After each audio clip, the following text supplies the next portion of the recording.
Graça e paz, meus queridos. Olha o pastor Raul aqui, eu sou coordenador do Seminário Teológico Nascido de Novo. E o que eu trago para vocês hoje? Nossa última etapa do quê? Do nosso estudo sobre a nova perspectiva sobre Paulo, sobre essa visão tão perigosa da justificação. Uma visão que pode levar muitos ao erro, na melhor das hipóteses, né? Então hoje nós vamos ver o quê? Nós vamos ver que a NPP não entendeu bolhufas do judaísmo do primeiro século, que mais uma vez eles estão nadando na sua própria ignorância. Então vamos lá. Eu lembro para vocês que esse é o último capítulo, então vamos lá, vamos mergulhar, vem me acompanhar na verdade das Escrituras, vem me acompanhar nesse estudo que é muito importante para a igreja atual. Afinal, N.T. Wright e sua NPP agora é o queridinho dos reformodinhas por aí, né? Wright afirma que o judaísmo do primeiro século não era uma religião de justiça pelas obras, ou seja, uma religião que buscava merecer o favor divino ao viver de modo obediente às suas leis. Eles não eram legalistas, é isso que ele diz. Em vez disso, seus adeptos também acreditavam na salvação pela graça divina. Os adeptos de quem? Do judaísmo do primeiro século. Westerholm, de novo Westerholm, ele responde que havia uma diferença muito importante. Ele cita o próprio E.P. Sanders, olha só o que começou com essa bacalhoada de NPP, para indicar que o judaísmo não tinha uma doutrina da pecaminosidade básica da humanidade. E isso significa que a graça divina podia ser entendida como operando junto com as obras humanas para gerar uma vida aceitável diante de Deus. Tá, tudo bem, mas o ensino de Paulo é muito diferente disso. Os seres humanos estão mortos em transgressões e pecados, Efésios 2:1, e por si mesmos não conseguem agradar ao Deus Todo-Poderoso, Romanos 8:8. Não há justo, nenhum sequer, Romanos 3:10. Então, segundo o Evangelho de Paulo, a salvação precisa ser só pela graça, unicamente com base na obra de Cristo, onde as obras são resultado da salvação. Elas não servem como condição.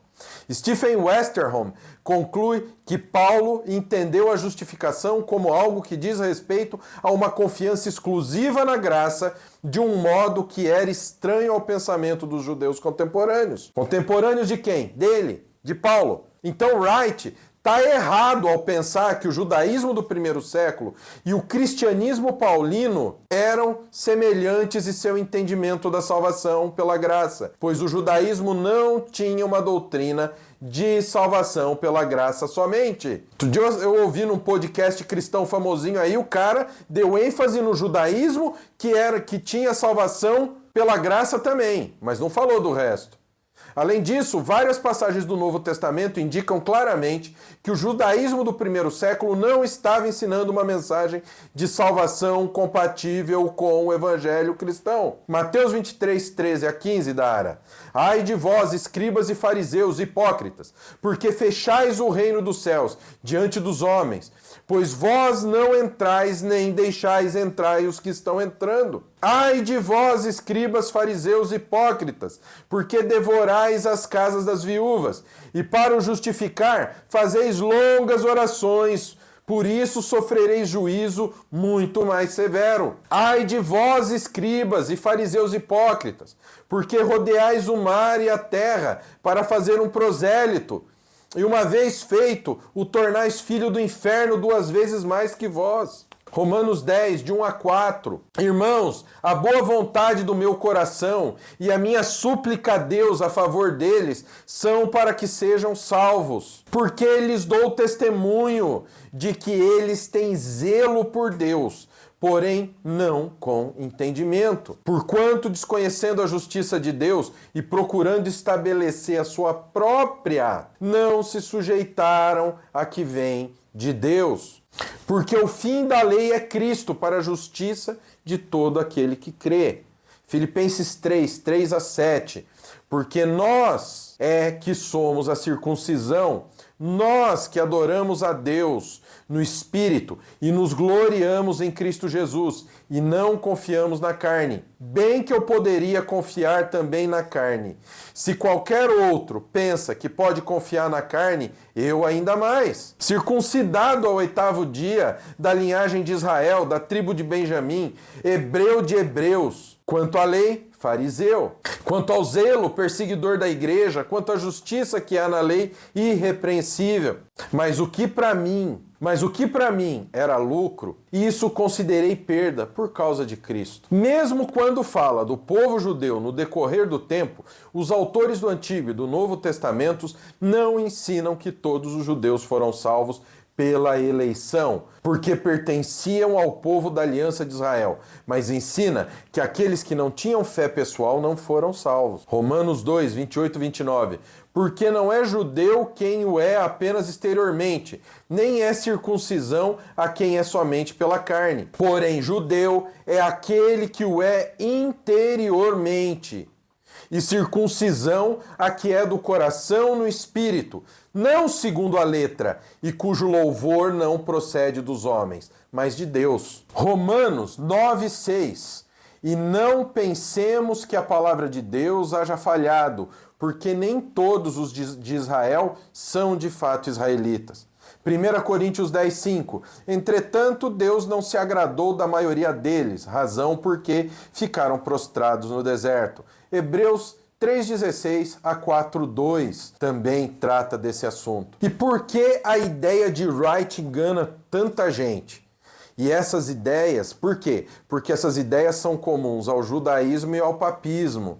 Vão contra aquilo que é real palavra de Deus. Fácil entender o motivo da ideia de Wright ser tão popular entre muitos evangélicos, especialmente nos circuitos acadêmicos podres pelo liberalismo teológico. Nem sempre é fácil continuar a afirmar que a justificação, quando entendida como obter a condição acertada e justa diante de Deus, é uma parte essencial de como nos tornamos verdadeiros cristãos e que a justificação é só pela graça unicamente por meio da fé. Isso é desconfortável porque claramente condena nossos amigos judeus que não colocaram sua confiança em Cristo e nossos amigos católicos romanos que creem que a justificação é um processo vitalício de transformação moral interior que ocorre por meio da graça divina somada ao uso dos sacramentos e obediência à Santa Sé.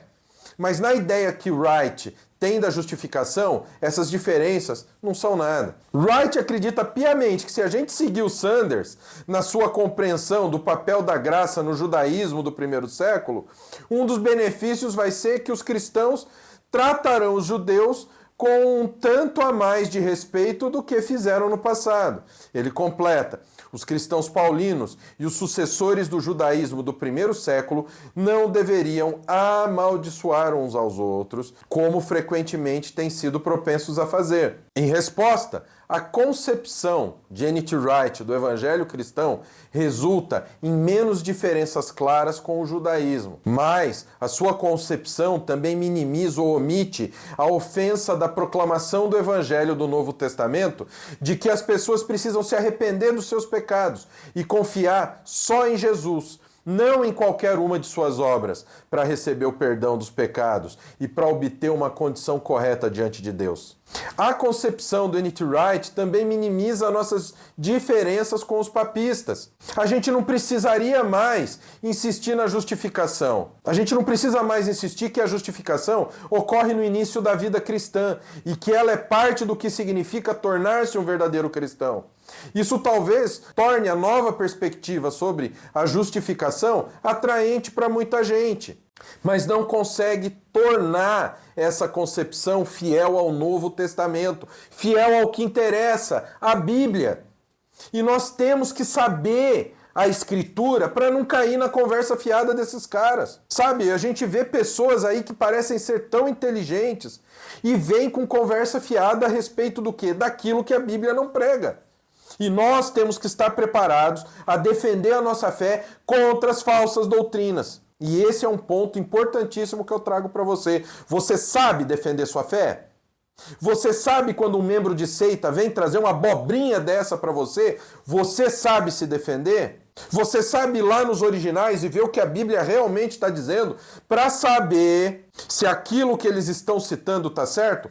Tem seita que fez tradução própria da Bíblia, deturpando trechos da Escritura. Então, olha só, se nós não abrimos o olho nem para aquilo que claramente é diferente da nossa fé, você acha que uma mentira de um cara aí que está badalado por todo mundo, onde a editora investe uma grana lascada nas obras dele, vocês acham que a gente vai conseguir ver? Então, pessoal, vamos aprender. Vem estudar com a gente aqui no Nascido de Novo, na nossa formação completa em teologia, no nosso seminário, com materiais didáticos de alta qualidade, professores especializados, aulas práticas, dinâmicas. Você vai tirar dúvida das matérias com professores reais, sem ter que mandar mensagem, esperar o atendente te responder. Os professores vão estar ao teu lado, te ensinando como o quê? O que é a Bíblia, como extrair corretamente o conhecimento bíblico, como aplicar na tua vida e como transmitir. Vem estudar no Nascido de Novo, que você ainda recebe teu certificado histórico escolar, tua credencial e ainda ganha uma pós-livre em capelania para você dar apoio espiritual para quem precisa. Vem estudar com a gente. Vem estudar no Nascido de Novo. Link para o nosso curso está aqui na descrição, está no comentário fixado e também está aqui nesse QR Code da tela. Que o Pai, o Filho e o Espírito Santo de Deus abençoe a vida de vocês. Até a próxima, em nome de Jesus.